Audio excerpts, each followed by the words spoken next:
Vamos ler a palavra de Deus. Se você trouxe a sua Bíblia, abra por favor no primeiro livro de Samuel, no capítulo 25. E eu quero ler com os irmãos o versículo 29. E depois você pode então guardar a sua Bíblia, porque nós estaremos meditando nesta palavra. 1 Samuel capítulo 25, o versículo 29, diz assim a palavra de Deus: E levantando-se algum homem para te perseguir e para procurar a tua morte, então a vida de meu Senhor será atada no feixe dos que vivem com o Senhor teu Deus. Porém a vida de teus inimigos se arrojará ao longe, como do meio do côncavo de uma funda. Amém. Incline sua cabeça, por favor. Estamos diante de ti, Senhor, diante da tua igreja, diante da tua palavra. Pedimos que o Senhor ministre ao coração de todos nós, segundo a bondade, a graça e a misericórdia do Senhor. Amém e amém. Hoje nós queremos ministrar, irmãos, sob o tema: o Senhor está em volta do seu povo.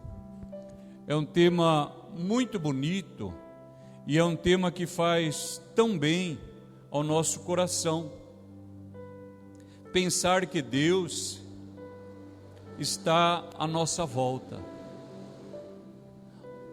O Salmo 125 diz no versículo 2: como estão os montes em volta de Jerusalém, assim o Senhor está em volta do seu povo.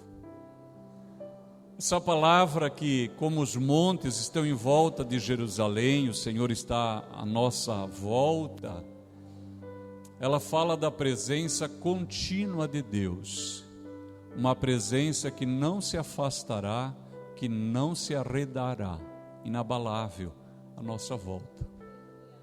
Às vezes, irmãos, num momento de dificuldade, de tribulação, um cristão, ele pode até desconfiar se Deus está mesmo provendo, se Deus está mesmo cuidando.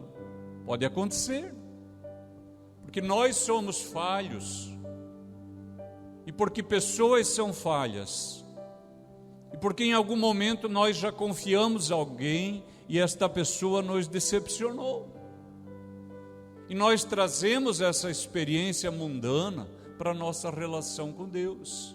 Então, se as pessoas em quem eu confiei falharam, logo Deus também não é confiável. Mas a palavra de Deus, irmãos, o testemunho é que Deus é plenamente confiável. O Senhor está agora à nossa volta, ao nosso redor. Lá na sua casa, na sua família, quem sabe você deixou alguém em casa, o anjo do Senhor está lá, cuidando, provendo. O Senhor está projetando o seu futuro, o meu futuro, porque a nossa vida ela está nas mãos de Deus. E esse Salmo 125, ele desde o Salmo 120 até o 134, são os chamados cânticos dos degraus, os salmos dos degraus. Os sacerdotes, eles subiam as escadarias do templo recitando esses salmos, e cada um deles lembra os atos salvadores de Deus, a obra de libertação de Jeová, e eles exaltam o nome do Senhor como aquele que pode ser confiado. E inicia dizendo: se não for o Senhor que esteve ao nosso lado, ora diga Israel, se não for o Senhor, os nossos inimigos teriam nos engolido vivos. Depois canta: quando o Senhor trouxe do cativeiro os que voltaram a Sião, estávamos como os que sonham. Olha que delícia! Cada um desses salmos lembra uma das ações de Deus, O Salmo 127 a igreja sabe de cor. Se o Senhor não edificar a casa, em vão trabalha aquele que a edifica. Se o Senhor não guardar a cidade, é inútil o trabalho do sentinela. Bem-aventurado que teme ao Senhor. Enfim, todos esses salmos, eles trazem a lembrança, essa certeza de que nós podemos confiar em Deus. Que pelo contrário, o auxílio do homem é que é falho. Mesmo uma pessoa bem intencionada, ela tem um limite. Mesmo uma pessoa que te ama, ela tem um limite. Mas o nosso Deus, para Ele, todas as coisas são possíveis. Então o Salmo 125 diz: como estão os montes à roda de Jerusalém, assim está o Senhor em volta do seu povo. Então esse é o pensamento desta noite. E essa história de quem eu li um versículo, ela fala especialmente de 3 pessoas: Davi, Abigail e o marido dela chamado Nabal. Então são essas 3 pessoas, é nesse triângulo que a gente vai pensar um pouco esse assunto. Queridos irmãos, quando a gente olha para o capítulo 16 de 1 Samuel, nós podemos ver lá o profeta Samuel indo à casa de Jessé, lá em Belém, e ele vai ungir Davi como o próximo, o segundo rei de Israel. O Senhor revela que Davi é o homem, apesar de aos olhos do profeta ele não ser, mas Deus revela que é ele o escolhido do Senhor. Contudo, irmãos, desde o momento da unção até a ascensão de fato ao trono, vão passar muitos anos, irmãos. Quando a gente lê ali é capítulos, mas se você prestar atenção na história, vão passar muitos anos, muitos eventos vão ter lugar, desde a escolha de Deus, desde a unção de Deus, até que ele tome posse da bênção. Nós precisamos aprender isso, irmãos. Às vezes, o Senhor libera uma palavra profética para a nossa vida, uma palavra de bênção, porque Deus é um Deus abençoador. E nós achamos que já é já. Até se o Senhor fala de manhã, a gente pensa que já é de tarde. De tarde já vai acontecer, porque o Senhor falou. E nós não prestamos atenção no relato bíblico. No relato bíblico, irmãos. O Senhor havia chamado ele, revelado, ungido, separado. Mas quando nós começamos a prestar atenção, nós vamos perceber que há histórias, muitos episódios, que ainda vão acontecer antes que ele venha a ser o rei. E quando ele chegar ao trono, ele não vai ainda ser rei sobre todo Israel. Ele vai reinar durante 7 anos apenas sobre Hebrom. Percebeu? Porque quando Deus chama ele, um tempo depois Saul, ele começa a se desviar de Deus, e a Bíblia diz que um espírito mau da parte de Deus o afligia. E o rei diz: procurem alguém, busquem um tangedor. Essa palavra é muito bonita, busque um tangedor, ache um músico. Você que toca na casa do Senhor, não pense que é pouca a tua obra, busque um tangedor. E de repente aparece alguém e diz: achamos Davi, filho de Jessé o belemita, ele toca muito bem, o Espírito do Senhor é com ele. E o rei Saul diz: vamos fazer uma experiência, traga o moço. E num daqueles dias em que Satanás perturba Saul, Davi começa a tocar a sua harpa. E aí ele diz que o espírito mau, ele se ausentava de Saul. Isso aconteceu várias vezes, até que por fim ele manda dizer para Jessé: gostei do teu filho, o rapaz é uma bênção, deixa ele ficando aqui comigo por um tempo.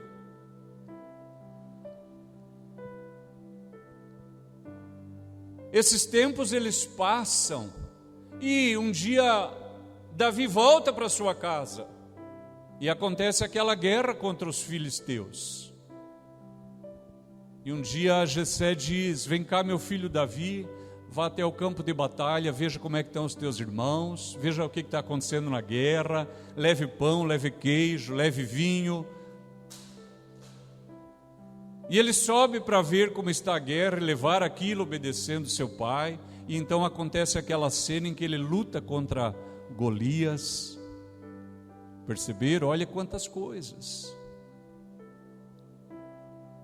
Mas quando ele vence o inimigo, as mulheres de Jerusalém começam a cantar. Davi venceu os seus 10 milhares, Saul venceu os milhares. Elas começam a cantar isso. Saul derrotou os milhares, Davi derrotou 10 milhares. Até que uma hora o rei está lá na casa dele e escuta alguém cantando lá na rua. Saul venceu os milhares, Davi venceu 10 milhares. Ele falou: que é isso? Eu que sou rei só venci milhares? E esse novinho aí já venceu 10 milhares? E ele começa a se tomar de ciúme, de inveja, uma ira toma o seu coração, e ele tenta matar Davi várias vezes. Mas no meio dessa história toda, ele prepara uma cilada para Davi, dizendo: se você fizer tal coisa, te dou a minha filha por esposa. E ele acaba casando com a Mical. Olha quanta coisa que foi passando, irmão. Ele não era rei ainda. Por fim, a perseguição é tão grande que Davi foge e vai se esconder lá numa caverna chamada de Adulão, a caverna de Adulão. Ele se esconde lá. E a palavra de Deus diz que quando a sua família soube, foi toda para lá, seus pais, toda a casa de seu pai, e a Bíblia diz que começou a se juntar com ele. Todo homem triste, todo homem amargurado, toda pessoa sem ocupação, começaram a se juntar, e de repente já eram 400 homens, todos guerreiros armados. E olha o que aconteceu, irmãos. Um dia Davi está com esses homens todos lá, vem uma notícia que a cidade de Keila foi atacada pelos filisteus. Ele ora ao Senhor e diz: o Senhor vai me dar os inimigos, eu vou libertar Keila. O Senhor fala: eu vou te dar. E ele luta e liberta a cidade. Aí por causa disso mais 200 se juntam a ele, já são 600 homens, irmãos, é muita gente, homens de guerra. Ele começou a se achar. E a palavra de Deus diz que um dia ele estava acampado perto do Carmelo e notou que trabalhavam no monte um grupo de tosqueadores. E os seus homens começam a fazer amizade com aquela gente. E os dias vão passando, as semanas. De repente Davi fala assim: vem cá uma meia dúzia de vocês, subam lá no dono dessas terras aí e digam para ele que Davi, o filho de Jessé, esteve com vocês aqui no campo e durante todo esse tempo nunca faltou nada, e que ele mande alguma bênção para a gente, ou alguma comida, ou algum dinheiro, o que ele tiver na mão, mande para a gente alguma coisa. Os irmãos perceberam o que Davi está fazendo? Ele está extorquindo Nabal. É isso que ele está fazendo, ele está extorquindo. Não é isso que a máfia faz? Você tem uma padaria e passa um dos criminosos lá, daqueles bandidos, e dizem: eu vou passar aqui toda sexta-feira, pegar R$500 contigo para dar proteção para a tua padaria. Você fala: mas eu não quero. Não, mas você precisa, porque senão pode acontecer alguma coisa muito ruim.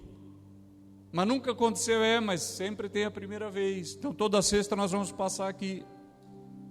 Foi isso que Davi fez, irmãos. Isso veio de Deus? Irmãos, aqui nós temos um dos problemas de querer antecipar uma bênção.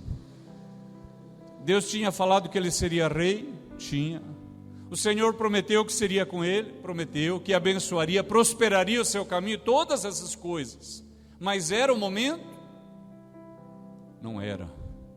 Irmãos, nós às vezes somos tentados a precipitar uma bênção que não é a hora.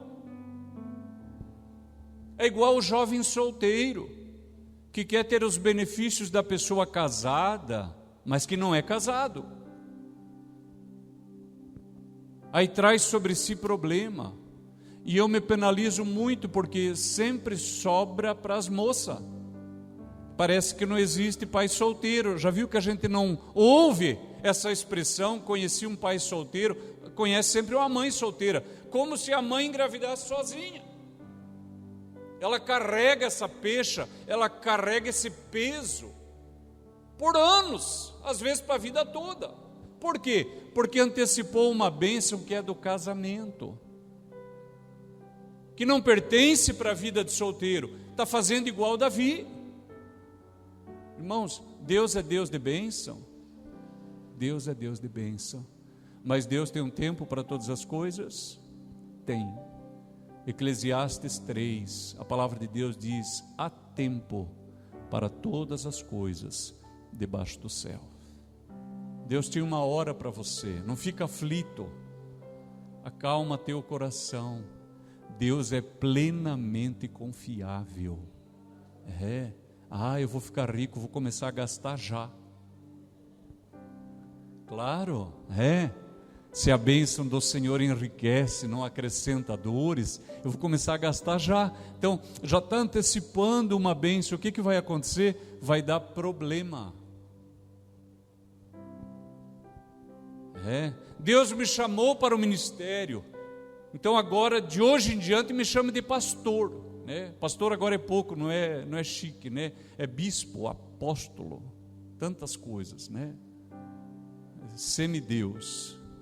Então a pessoa, ele começa a usar um título que não é o tempo dele, não é a hora dele. Irmãos, quando você olha Atos, no capítulo 13, a Bíblia diz que na igreja de Antioquia havia profetas e doutores, e começa uma lista iniciando por Barnabé, Simeão, e conclui com Saulo. E o Senhor diz por boca do profeta: separai-me a Barnabé e a Saulo para a obra que eu os tenho chamado. Note que a palavra chamado, ela está no passado, reparou? E separai-me no futuro. O chamado de Deus e a saída para o ministério não são ao mesmo tempo. Separai-me, Barnabé e a Saulo, para a obra que eu os tenho chamado. Nos Estados Unidos eu conheci tantos pastores, irmãos, que receberam a unção de avião. Aqui no Brasil se brinca que existe a unção de microfone. É aquela pessoa que particularmente nem abre a boca para conversar com você, nem diz um aleluia, nem glória a Deus, mas se pegar um microfone, vira uma bênção, vira espiritual e tantas coisas. E nos Estados Unidos eles brincam que existe a unção de avião.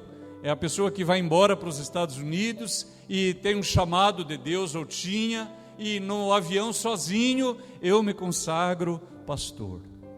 E aí você vai naquelas igrejas pequenas, 20, 30 pessoas, tem 5, 6 pastores lá.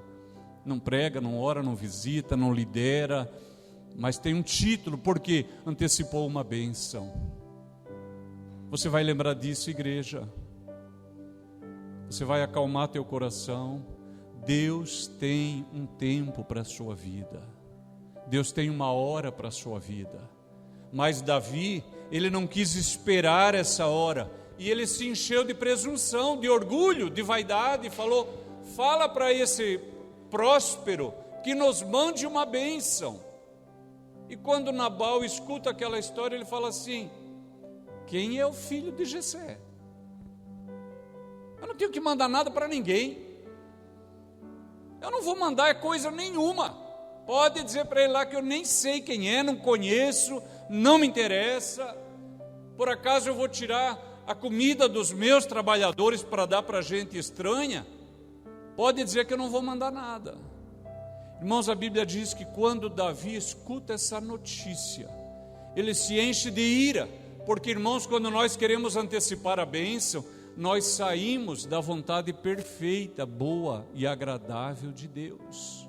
Ele se enche de ira e fala para os seus homens: 200 vão ficar aqui cuidando da caverna, 400 vêm comigo, todos tragam a sua espada, porque nós vamos subir esse monte, nós vamos fazer uma matança, até amanhã cedo não vai sobrar nenhuma criança viva. Como que pode um homem dizer uma coisa dessa?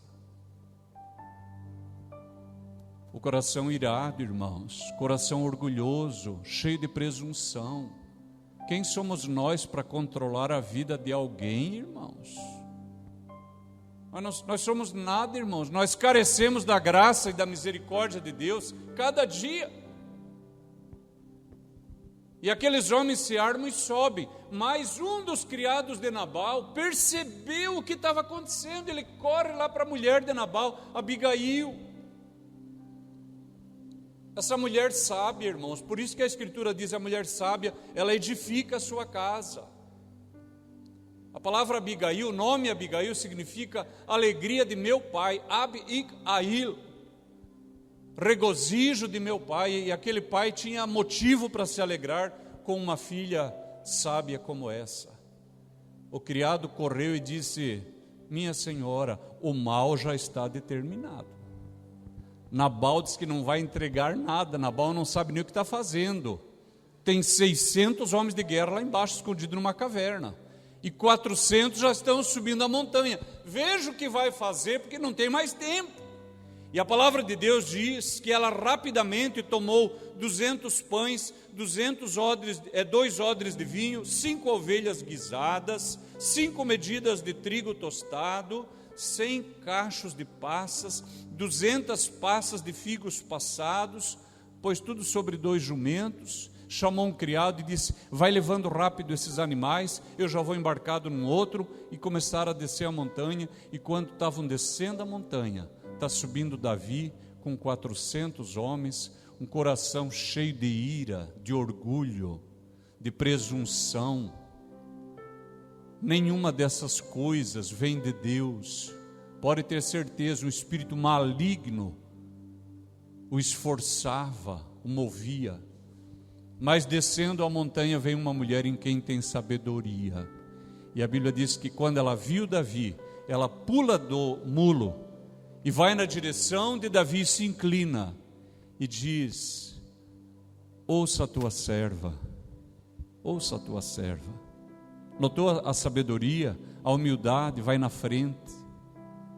Olha o poder de uma pessoa humilde, uma pessoa que tem sabedoria e uma pessoa que tem visão sobrenatural. Aquela mulher entendeu o que estava acontecendo ali, não era só no plano físico.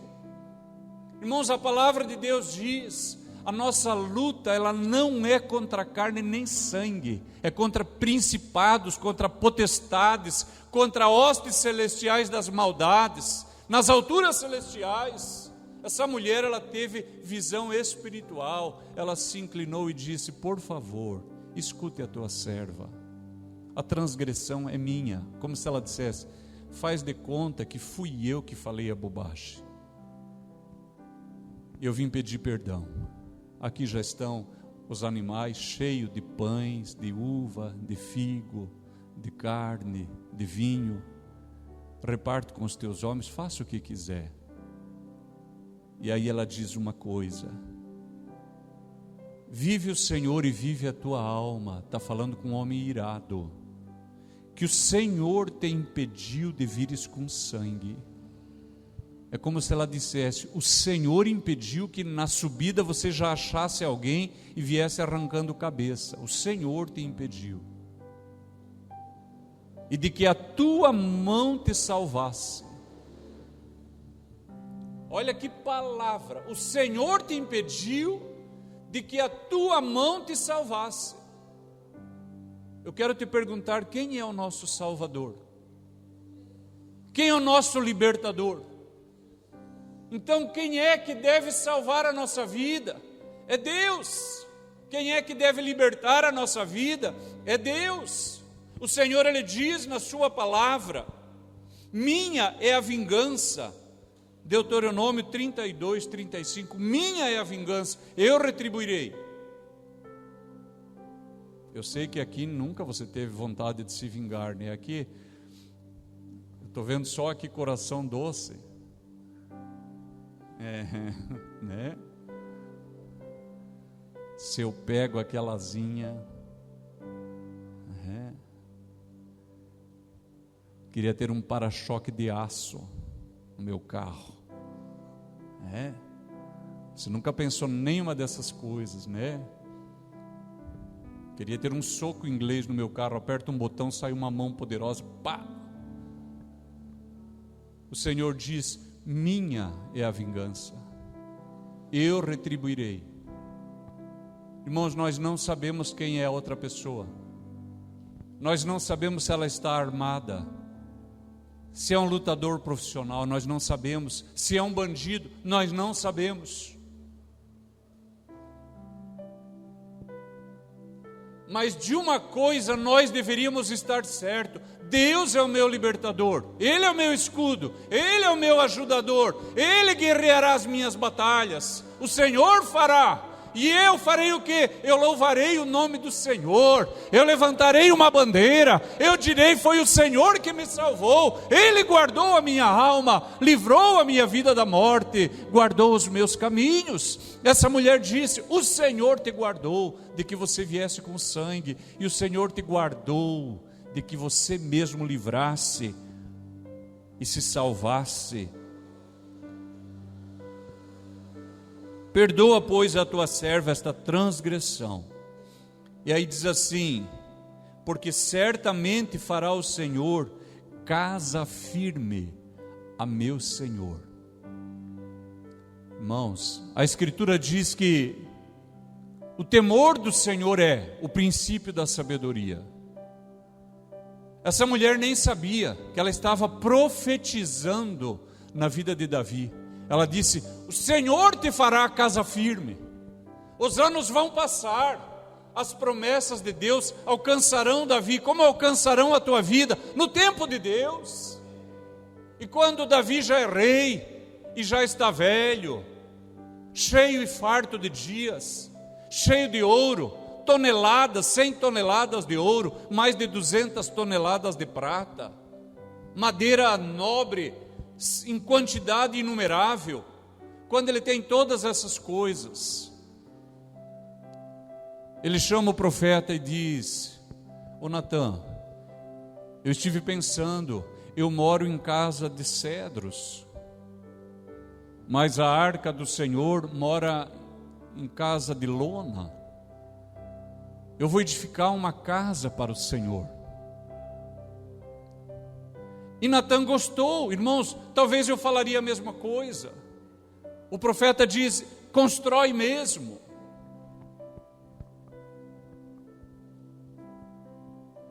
E o profeta vai para a sua casa, e aquela noite, quando ele vai dormir, o Senhor aparece para o profeta e diz: vai e fala para Davi, filho de Jessé, que ele não vai construir uma casa para mim, porque ele é um homem sanguinário. O filho dele, Salomão, esse me edificará uma casa. E avise Davi que eu vou construir uma casa para ele. Perceberam? Essa mulher, ela não tinha essa compreensão toda, mas ela disse: o Senhor te fará casa firme. Aleluia, glórias ao nome do Senhor. E então ela diz algo, irmãos, tremendo: levantando-se algum homem para te perseguir e para procurar a tua morte, então a vida do meu Senhor será atada no feixe dos que vivem com o Senhor teu Deus. Ela evoca, irmãos, uma imagem da agricultura, uma experiência. Era uma nação agrícola. da pessoa que vai colher o trigo e abraça um feixe de trigo e passa a foice e amarra o feixe.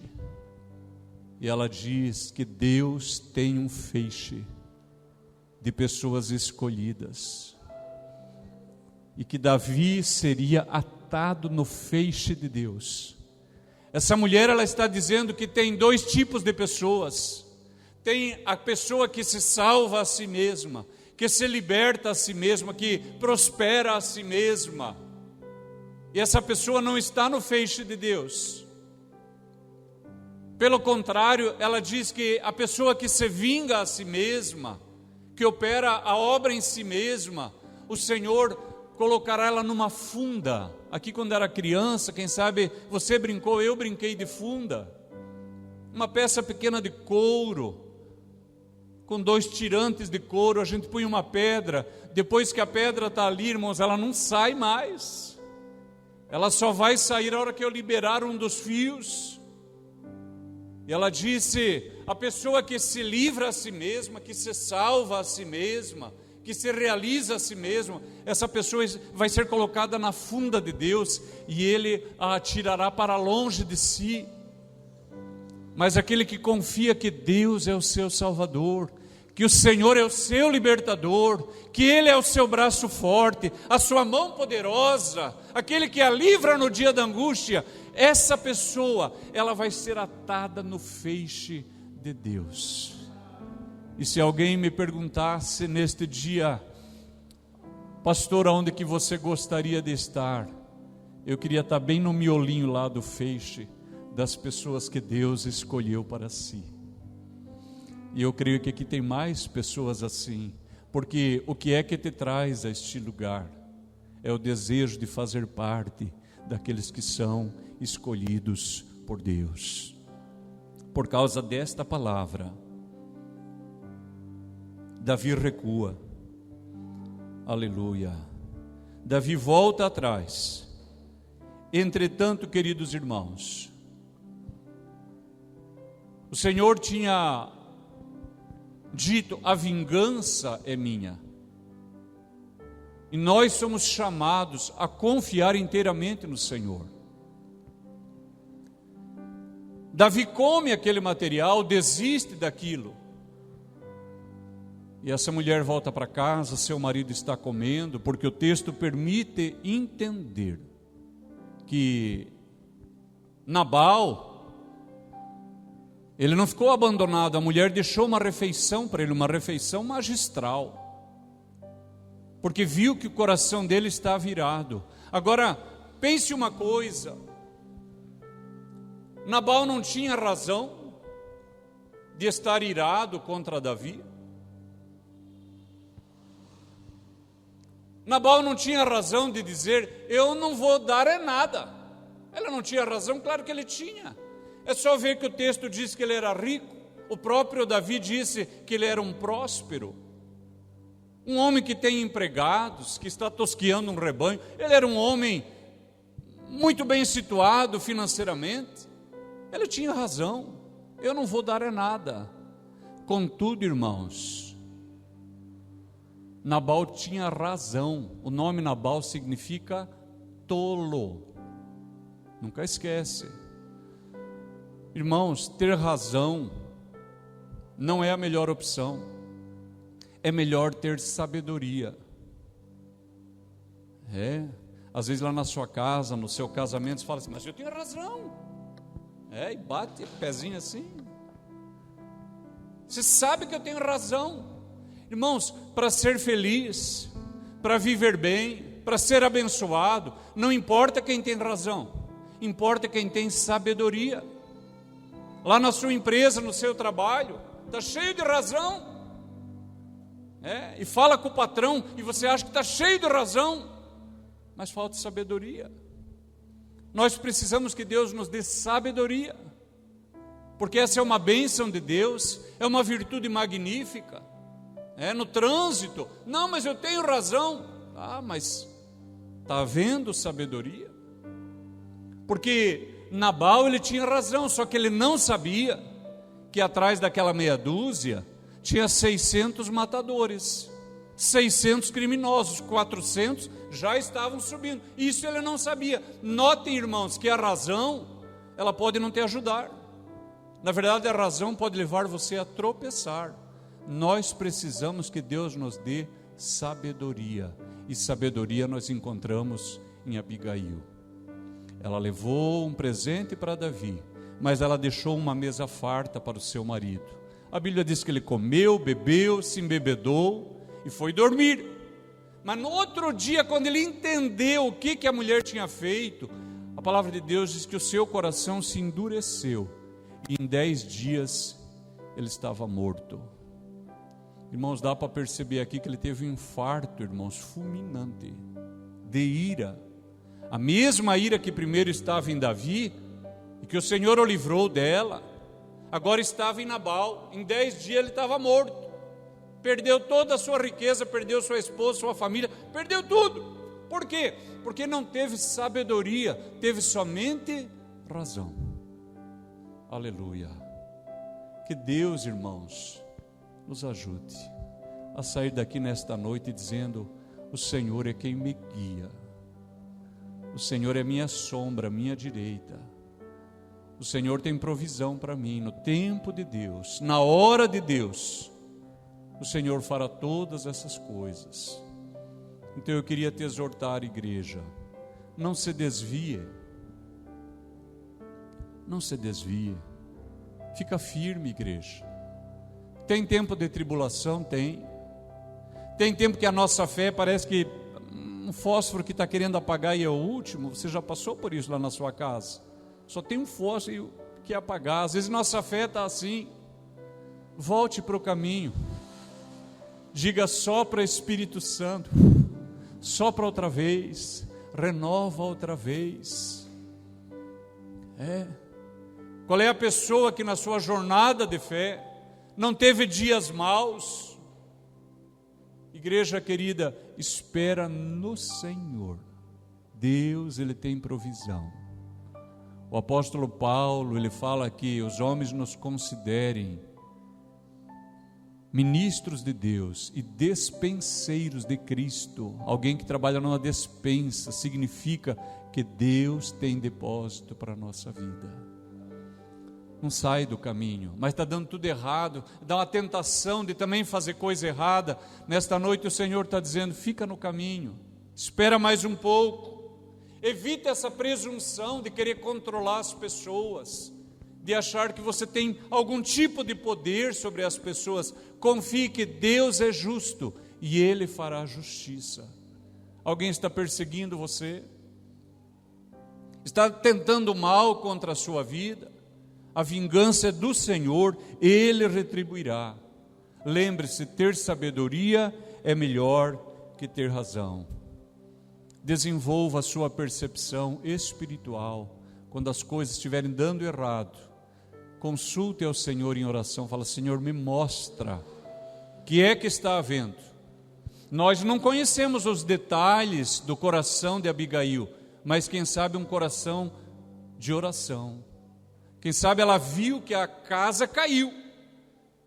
Nós não sabemos, mas se pensamos que é uma mulher crente, o que você faria, senhora? O que a irmã faria? Se está vindo alguém, você não ia orar? É possível que essa mulher tenha orado e falado: Deus, me dá uma estratégia para eu aplacar este mal. Mal sabia ela que seria usada também como profeta. E por último, descanse no cuidado de Deus. Aleluia, descanse. O Senhor sabe o que está fazendo. O Senhor sabe. E Ele vai dar vitória para você. Vai dar vitória para a sua casa. Nessa noite o Senhor ainda vai curar enfermidades aqui. Porque onde Deus está é próprio que Ele faça essas coisas. E eu gostaria de orar contigo. Ó Espírito Santo, aleluia. Revela a Tua palavra, Senhor. Traga compreensão espiritual. Alamacheia tui decantrius tei fanai. Aleluia. Quem sabe você está com medo neste lugar, preocupado com uma situação. O Senhor está te dizendo como os montes estão à roda de Jerusalém. É dessa maneira que eu estou à volta da tua casa, da tua vida, da tua empresa, da tua família. Estou cuidando dos teus filhos, teu futuro está nas minhas mãos. Aleluia, tuas finanças estão nas minhas mãos. Aleluia, aleluia. Você consegue crer que nesta hora Deus pode liberar uma unção de cura neste lugar? Toda doença, toda enfermidade seja dissipada, seja queimada, seja extinta pelo poder de Jesus, porque nós estamos no feixe de Deus. Nós não nos salvamos a nós mesmos, nós não nos libertamos a nós mesmos. Nós temos um Salvador, Ele é fiel. Nós temos um libertador, Ele é plenamente confiável. Ele é confiável. Você pode descansar na sua palavra, você pode descansar nas suas promessas, você pode se alegrar na palavra de Deus para o teu futuro, para a sua vida. Aleluia. Eu quero orar com você. Nesses dias nós quase não temos nos aproximado das pessoas aqui na igreja, mas se alguém sente necessidade de vir à frente, receber unção com óleo, você pode fazer isso. Uma liberdade sua de vir aqui. Nós vamos orar por você, e o Senhor, que é bom, Ele operará milagre. O Senhor dará vitória à sua vida. Alguém sente necessidade de deixar o seu lugar, faça isso. Aleluia. Aleluia, esteja em oração, igreja, esteja em oração. Aleluia, lembre-se, lembre-se, lembre-se. Ter sabedoria é mais importante do que ter razão.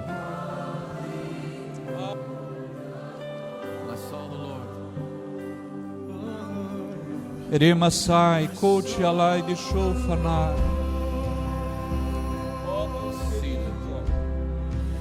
Aleluia, aleluia. A palavra de Deus diz: está alguém entre vós enfermo, chame os presbíteros, unjam com óleo. A oração da fé salvará o doente, o Senhor o levantará, e se tiver cometido pecado, serão perdoados. A obra de Deus, ela é completa, ela é integral. Você pode descansar, você pode confiar, você pode crer inteiramente. Aleluia. E nós queremos orar por estas irmãs. Aleluia. Ó Espírito de Deus, em obediência à tua palavra, nós ungimos esta irmã, Senhor. Todo mal, toda enfermidade, toda obra maligna, Pai, tudo aquilo que não procede de Ti, seja eliminado. Venha a saúde do Senhor, aquela saúde que o Senhor nos comprou na cruz do Calvário, e o Senhor disse: está pago, está feito. Ó Deus, opera, Senhor, poderosamente na vida destas irmãs, desfazendo tudo aquilo que as aflige. Ó Deus, para que o nome do Senhor seja glorificado, para que o nome do Senhor seja exaltado. Aleluia. Roromasai, teitiafar. Ó Espírito de Deus, aleluia. Opera, Senhor, opera, Jesus. Dê saúde perfeita, Pai. Aleluia. Você que está aí no seu lugar, continue aqui, irmãs, continue aqui. Você que está no seu lugar, se sente confortável aí. Se há uma enfermidade, você pode, se for possível, ponha a sua mão onde está essa enfermidade, mas se não, ponha sobre o seu coração. Nós queremos orar. Ó Deus, ainda estamos em oração. A tua presença é doce neste lugar, a tua presença é amável. Há o perfume da presença do Senhor neste lugar. Ó Jesus, aqui está a tua igreja, teu povo, que continuamente te serve neste lugar. Ó Senhor, apaga as transgressões, perdoa as iniquidades. Ó Deus, limpa de todo pecado e cura agora, Senhor, toda enfermidade, todo caroço, todo mioma, Senhor, todo câncer. Ó Deus, toda doença do aparelho digestivo, do aparelho urinário, Senhor, do aparelho reprodutor, qualquer que seja, limpa, Senhor. limpa, Senhor, os caroços, os miomas. Ó Deus, agora, Senhor, tira a depressão, a tristeza profunda, a angústia profunda. Nós repreendemos como igreja esse espírito maligno e declaramos a vitória do povo do Senhor, a alegria do povo do Senhor. Ó Deus, abençoe tua igreja, Pai. Oramos em nome do Pai, do Filho, do Espírito Santo. Amém e amém.